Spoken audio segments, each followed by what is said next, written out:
I've mentioned in other videos where, some Power Ranger seasons are very different from their Sentai counterparts like MMPR or, Power Rangers Lost Galaxy from Gingham Man. But I think none of them compare to Power Rangers RPM with Go-Onger. Car Ranger, Power Rangers Turbo's footage, was a very weird and goofy show. A lot of jokes on food, very bizarre villains. They had to adapt, a lot of those elements, and that's why Turbo suffered in various different ways.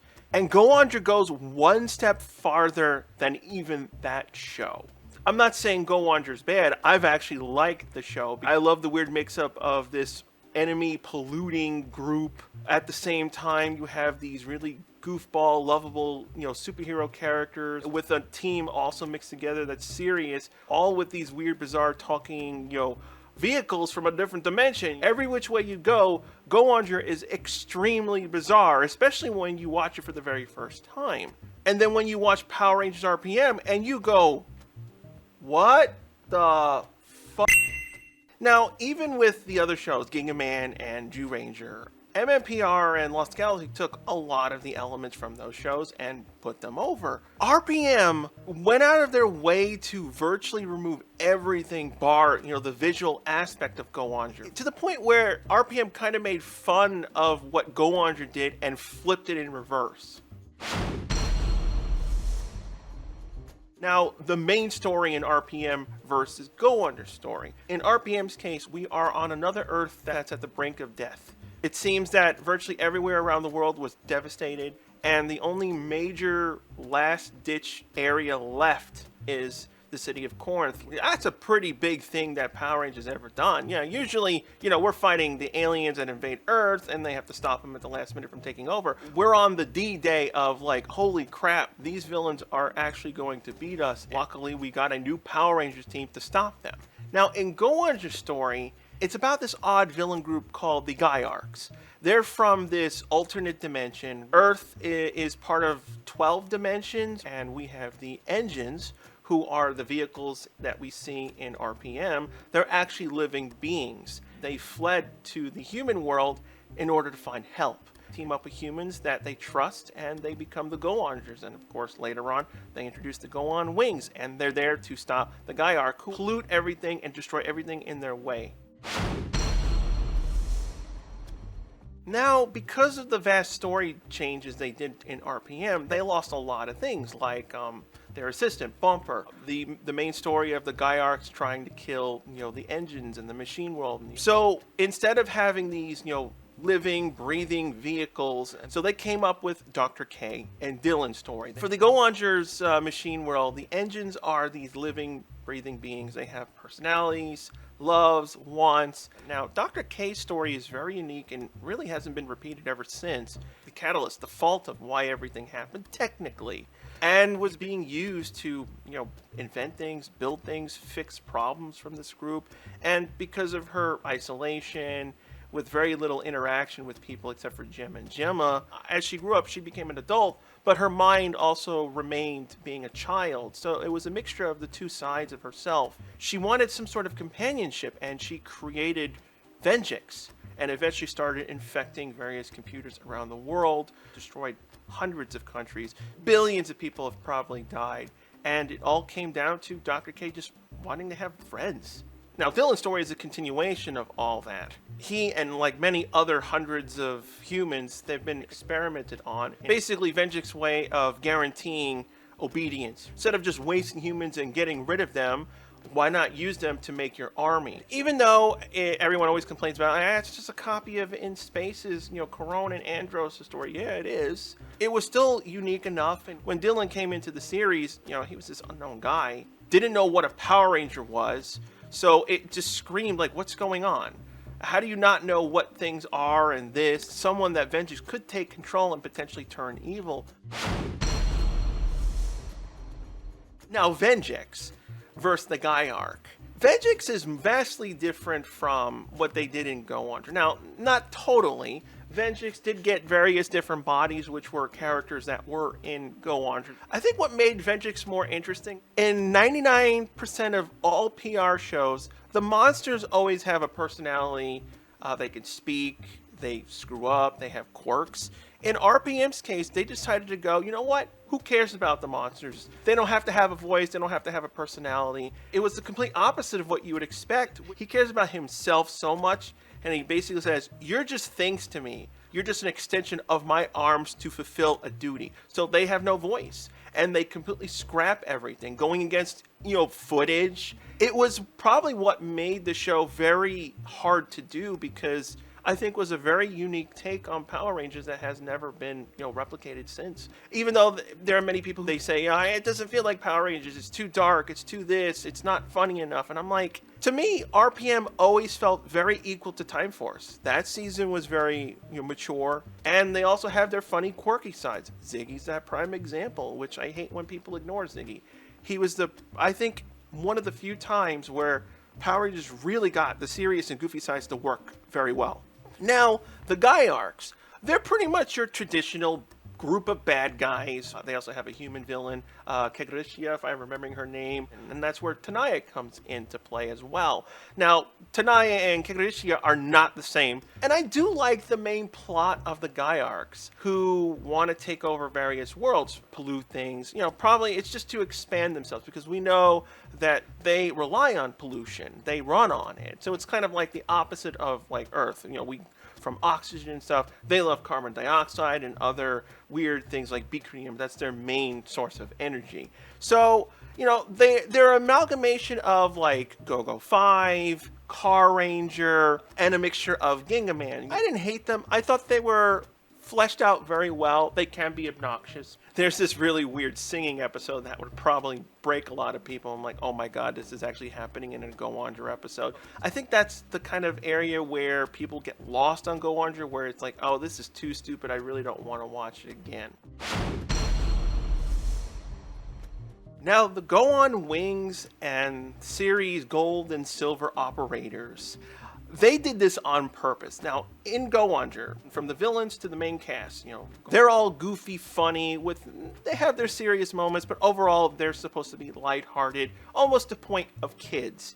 Now, the Go-On Wings, on the other hand, are supposed to be the very serious group, and they have to work together with these, idiots that they see them as. In RPM's case, because of everything being virtually serious around them, with very few exceptions, Gem and Gemma, they were crazy as it was. If you're just watching RPM, you're like, wait a minute, you have these two insane people that love blowing crap up, talk insanely fast, they finish each other's sentences. The Go-On Wings were like super serious and do the complete opposite. A blatant in-joke if you watch the Super Sentai. Surprisingly how well it worked, because when I first saw them, and I had seen Go-Onger obviously before RPM had come out, I'm like, wait a minute, where are they going with these characters? Even though it was so insane, I had to start laughing because of how absurd it got. You're expecting the screw up like Turbo does, but it didn't happen. But for the story points, which one do I like the most?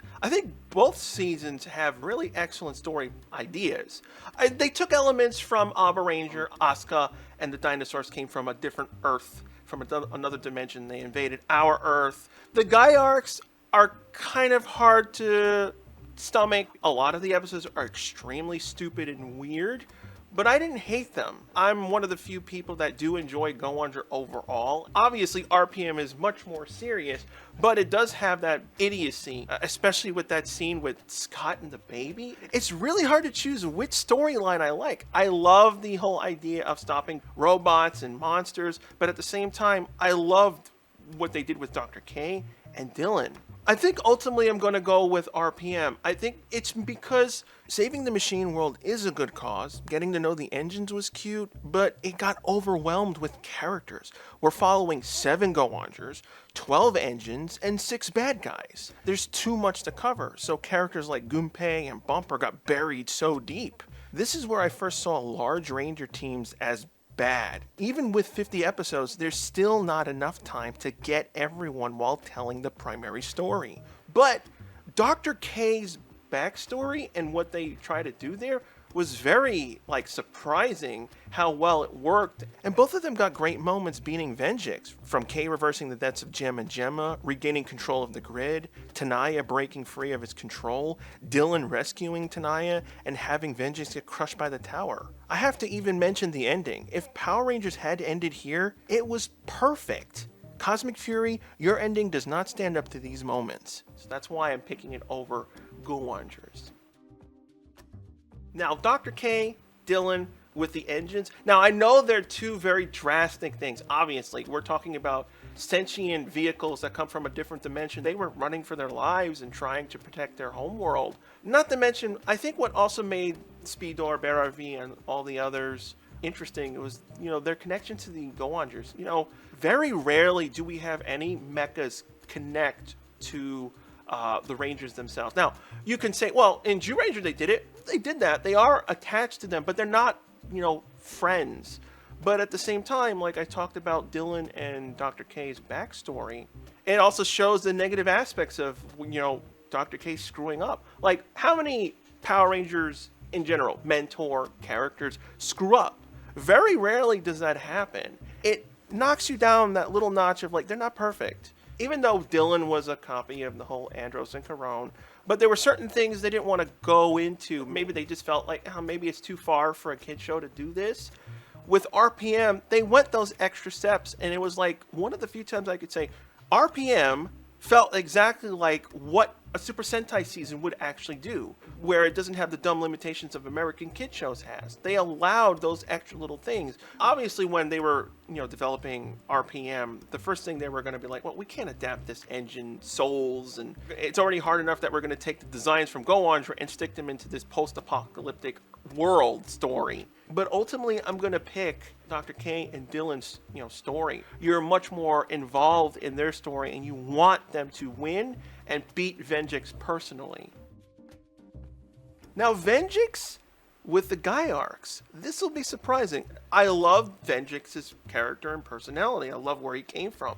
Because it was so focused on Venjix, we lost a lot of characterization from all the other villains and stuff that were supposed to be used. I don't even remember the other two generals in RPM's name.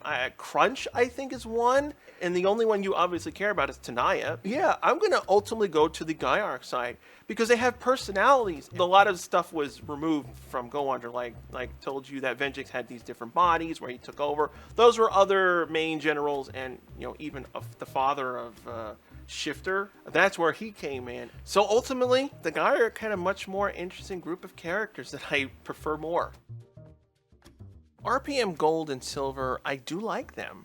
They even grew on me over the years, but I never could get over the constant finishing sentences, and we did lose out on the rivalry between the main RPM team. I didn't get why they didn't do it. When I first saw RPM, I thought they would do something like Gem and Gemma would be overprotective of Dr. K, especially because the last time they saw her, she didn't want people to see her. But that never happened. Maybe this was something that got changed when Eddie Gazillion left the show. So I prefer the Go On Wing storyline. I'm a sucker for Rangers learning to get along. And Go-Onger had Miyu be the bigger challenge to change, so it didn't just feel like a direct copy of Hurricaneger. And because of all this, RPM Gold and Silver got lost in the show. They're not SPD Sam, but they're too close to him. I could imagine in the writing table with the producers, and they're coming up with the ideas. Like, wait, you want to create this doomed world?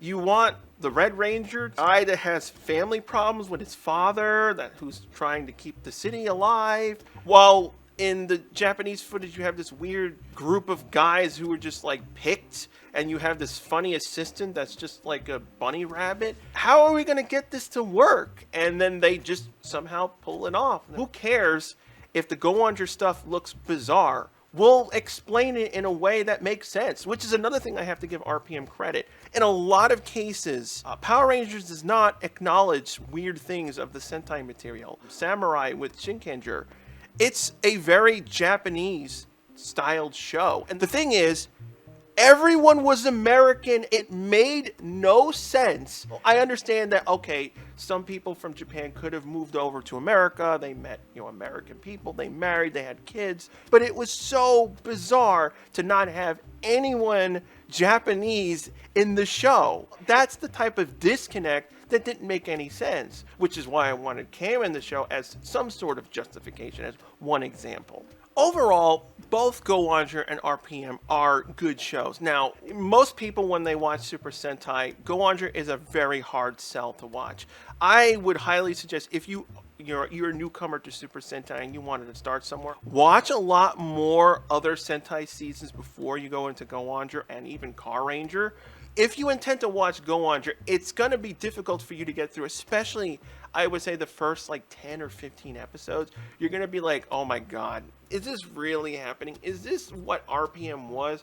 Yes, it is. But I still say give it a chance. Not everyone is going to like it, even if they get through it. I think also another reason why Super Sentai loves doing these type of seasons where they're just crazy and insane and they really don't make sense. If you always made, say, like Shinkenger every single time, you would get fed up with the show. You have to have a break from it. But that also doesn't mean you go insane in the other direction as well. It's very hard to balance, and I think that's why Super Sentai still survives till to this day, because even though a lot of the concepts get recycled and redone, mixing and mashing all these different directions of stories and drama, goofiness, it may not work for everyone, but I still think they were excellent shows in their own right. If you have a suggestion or topic you'd like me to cover, leave a comment down below and I may use it in next week's video.